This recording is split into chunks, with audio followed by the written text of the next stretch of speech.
Hi, I'm Lauren, and I've got a story for you. I'm 35, and until recently, I worked as a cosmetologist at a fancy clinic downtown. It wasn't a bad job, decent pay, nice clients, and I got to help people feel good about themselves. But I always had a bigger dream of running my own business. Now, let me introduce you to the other person in this story, my husband, well, ex-husband now, but we'll get to that part later. Let's call him Adam. Adam is 4 years older than me and used to work as a manager at a big construction company. We'd been married for 5 years and lived in my apartment. Babe, opening your own place is the way to go, Adam would say, relaxing on the couch with a beer in his hand. You'd be the boss, set your own hours. It's the dream, right? I'd nod, feeling excited inside. Yeah, you're right, but it's going to take a lot of work and money to get there, I'd reply. Adam would just wave it off like it was nothing. Don't worry about that. We'll figure it out. I'll support us while you get it started. You just focus on being a great business owner. So, I started saving. Every extra penny I had went straight into my business fund. No more fancy dinners, no new clothes, nothing. I was on a mission. Geez, Lauren, you don't have to be so strict, Adam would say when I refused to order takeout for the 4th time in a week. Every dollar counts, Adam, I'd tell him, heating up leftovers. We agreed on this, remember? He'd grumble, but eventually nod. Yeah, you're right. It'll be worth it in the end. I should probably mention that Adam had been married before. He told me he left his apartment to his ex-wife after their divorce. They had been together for 6 years, and that's about all I knew. Anytime I tried to ask more, he'd get quiet. Months went by, and I finally felt ready to go for it. I quit my job at the clinic, got my license, found the perfect little space, and started renovating. Every day was filled with decisions: what equipment to buy, how to decorate. Finally, after what seemed like forever, I was ready to open. I worked nonstop 14 days, 2 weeks, from early morning until late at night. I barely saw Adam during those first few weeks. When I got home, he was already asleep. When I left in the morning, he was still snoring. Then one day, while I was in the middle of giving a facial, my phone started buzzing like crazy. At first, I ignored it. I'm a professional after all. But the phone wouldn't stop buzzing, and I started to worry. What if something had happened to Adam? As soon as my client left, I checked my phone. There were 10 missed calls from my mother-in-law, Amy. My stomach dropped. Amy never called unless it was something serious. I called her back, my heart racing. Amy, is everything okay? Lauren, thank goodness, she said, her voice shaky. I've been trying to reach Adam all day. There's some kind of scandal at his work and I can't get through to him. I'm really worried. It felt like a bucket of cold water had been thrown over me. Scandal? What scandal? I didn't know anything about it. Adam hadn't said a word. I don't know anything about a scandal, Amy, I said. There was a long pause on the other end of the line. Oh, she finally replied. I see. Well, if you hear from him, please ask him to call me. That night, I stayed up waiting for Adam. He finally came home around midnight, smelling like beer. Where have you been? I asked, trying to stay calm. Your mom's been trying to reach you all day. She said something about a scandal at work. Adam froze for a moment, then sighed heavily. He sank onto the couch without looking at me. I guess I should have told you sooner, he muttered. I quit my job about a month ago. It felt like I'd been punched in the gut. A month? You've been unemployed for a month and you didn't tell me? What happened? I got into a fight with my boss, Adam said, bitterness in his voice. He was being a jerk and I just couldn't take it anymore. My pride wouldn't let me stay. I took a deep breath, trying to make sense of what he was saying. Here I was, working myself to the bone, and Adam had been at home all this time. Why didn't you look for another job? I asked. Adam looked at me, his eyes filled with guilt. I think I'm burned out, Lauren. I need a break. Maybe I should see a psychologist or something.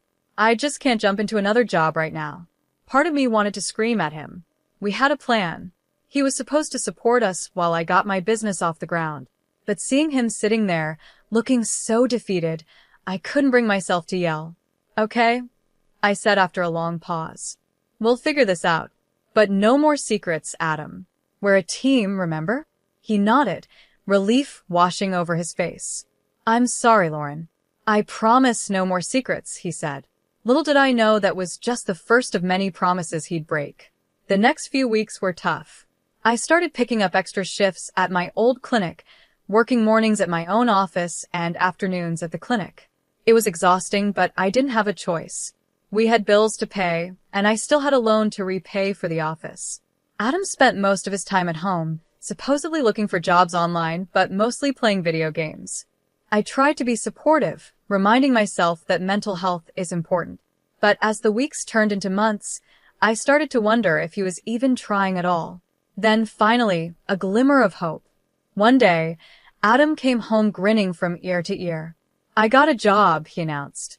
I was so relieved I could have cried. That night, we celebrated with a bottle of wine, toasting to new beginnings. For a moment, it felt like everything was going to be okay. But Adam's new job only lasted a month. One day, I came home from a long shift to find him sprawled on the couch, beer in hand, staring blankly at the TV. You're home early, I said, feeling a sinking sensation in my stomach. He shrugged, still watching the screen. I quit. It felt like a punch to the gut. What? Why? Adam muttered. The boss was a jerk, wanted me to be a robot.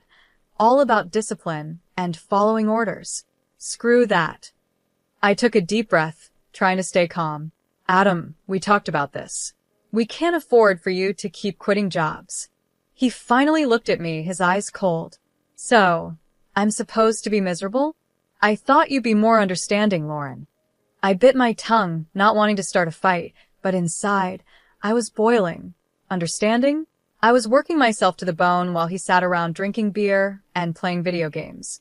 The next 8 months were a blur of work, stress, and mounting frustration. I'd come home to find Adam exactly where I'd left him, surrounded by empty beer cans and takeout containers. Any luck with the job search? I'd ask, trying to keep the desperation out of my voice. Nothing good out there, he'd reply, waving his hand like it didn't matter. I'm looking for something interesting, with good pay, but not too demanding. I wanted to scream. Who didn't want a job like that? But those jobs don't just fall into your lap. You have to work for them. Then one night after a long day, I came home to find Adam actually up and about. He had this strange, excited look in his eyes. Lauren, I've been thinking, he said, pulling me down onto the couch. We should have a baby. I stared at him, sure I'd misheard. What? Yeah, think about it, he said, grinning. I could be a stay-at-home dad, Adam said. You'd go to work, and I'd take care of the baby. It's perfect. I couldn't believe what I was hearing. Adam, you've never even washed a dish in this apartment. How are you going to take care of a baby? His face fell. What? You don't think I could do it? It's not that, I said, trying to be gentle. It's just that taking care of a baby is a lot of work, and we're not exactly in a good financial spot right now. You're being cruel, he said in a low voice. You don't understand my problems. I let out a bitter laugh. Your problems, Adam? I'm working 14 days, 2 weeks. I'm exhausted, and you want to add a baby to all this. He stormed off, slamming the bedroom door behind him. I sat on the couch with my head in my hands, wondering how we had gotten to this point. It all started with the video games. At first, I didn't think much of it. Everyone needs a hobby, right? But then I noticed our joint bank account was losing money fast. Adam, I said one evening, trying to stay calm. Did you buy another game? And did you upgrade your computer? He didn't even look away from the screen. Yeah, so what? It's our money, isn't it? I took a deep breath. We're supposed to be saving, remember? For our future. He paused the game and turned to me, acting all innocent. Babe, it's an investment in my leisure time, Don't worry, I'll pay it all back when I get a job. That was the last straw. The next day, I closed our joint account and stopped giving Adam any more money. If he wanted to act like a child, fine, but I wasn't going to be his personal ATM anymore. I thought that would solve things. Boy, was I wrong. The fight started almost right away. Adam would stomp around the apartment, slamming doors and muttering under his breath. You don't respect me, he'd yell. You're trying to control me. I try to stay calm. Adam, I'm just trying to keep us afloat. We can't keep spending money we don't have. He stormed off again, leaving me standing in the kitchen, wondering how we ended up like this. Days went by, and Adam didn't lift a finger around the apartment. Dishes piled up in the sink, laundry overflowed from the hamper, and takeout containers were scattered everywhere. I was working myself to the bone, and he couldn't even be bothered to vacuum. Then came the day that changed everything. I got home early from work, my head pounding with a migraine. As I approached our apartment door, I heard Adam's voice coming through the open window. "Yeah, Mom, I need a new suit for this great new job," he was saying. "Could you lend me some money? I'll pay you back as soon as I get my first paycheck." I froze, my hand on the doorknob. New job? What new job? I burst into the apartment, startling Adam so much he dropped his phone. "What new job, Adam?" I demanded. He stammered, trying to come up with a lie, but I had caught him red-handed.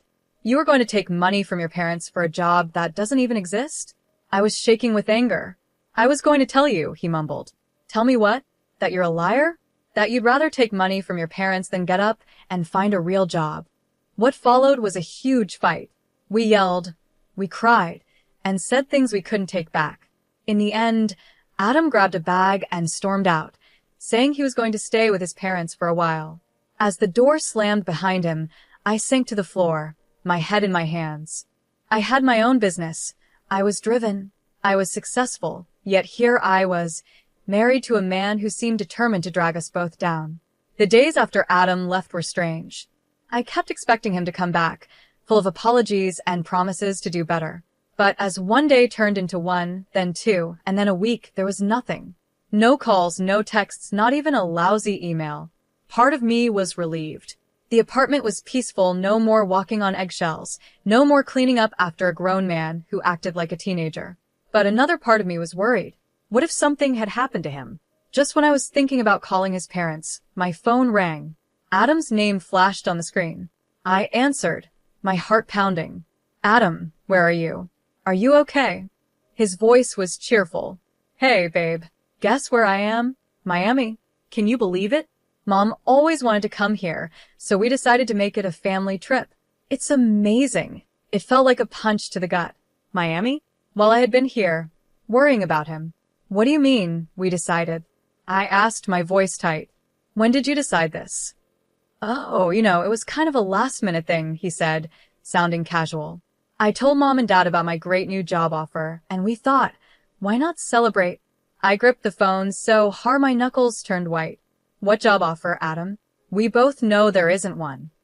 There was a pause. Then Adam's voice came back, quieter this time. "Look, what they don't know won't hurt them, right? We're having a great time. I'll find a job when we get back, I promise." "And how exactly are you paying for all this?" I asked, fearing the answer. "Oh, don't worry about that," he said, his voice brightening again. I borrowed a couple of your credit cards. But don't freak out. I'll bring you back a magnet or something, okay? Have a great weekend." And then he hung up, just like that. I stood there, staring at my phone, feeling like my entire world was falling apart. The man I had married had stolen my credit cards to fund a vacation based on a lie. Something inside me snapped. I was done. No more second chances, no more excuses. With shaking hands, I opened my banking app and blocked every one of my cards. Then I called a locksmith. "I need my locks changed," I said, my voice steady. "Today. As soon as possible." The locksmith came and went, and I was left alone in an apartment that suddenly felt too big, too empty. But I wasn't finished yet. I grabbed my phone and made one more call to a divorce lawyer. Later that day, as I sat in the lawyer's office, I felt a strange mix of emotions, sadness, anger, fear, but also relief. Signing those divorce papers was the first step in taking back control of my life. That evening, I was settling in for a quiet night at home, the first in what felt like forever, when my phone started buzzing. Adam's name flashed on the screen. I took a deep breath and answered. "Lauren, thank God you picked up." Adam's voice was frantic. "Something's wrong with the cards, they're not working. We can't pay for anything." I could hear the panic in his voice, but I felt surprisingly calm. "That's because I blocked them, Adam." There was stunned silence on the other end then. You what? Why would you do that? Because they're my cards, Adam. I didn't give you permission to use them. But we're stranded here. Mom and Dad are freaking out. You have to unblock them. I could hear the desperation, but I stayed firm. No, I don't have to do anything. You got yourself into this mess. You can get yourself out. That's when he lost it. Are you kidding me? You're putting me in an impossible situation here. You're my wife. You're supposed to help me. Unblock the cards right now, or I swear to God, I'll divorce you. I burst out laughing, a deep, uncontrollable laugh that seemed to come from a part of me that had been locked away for too long.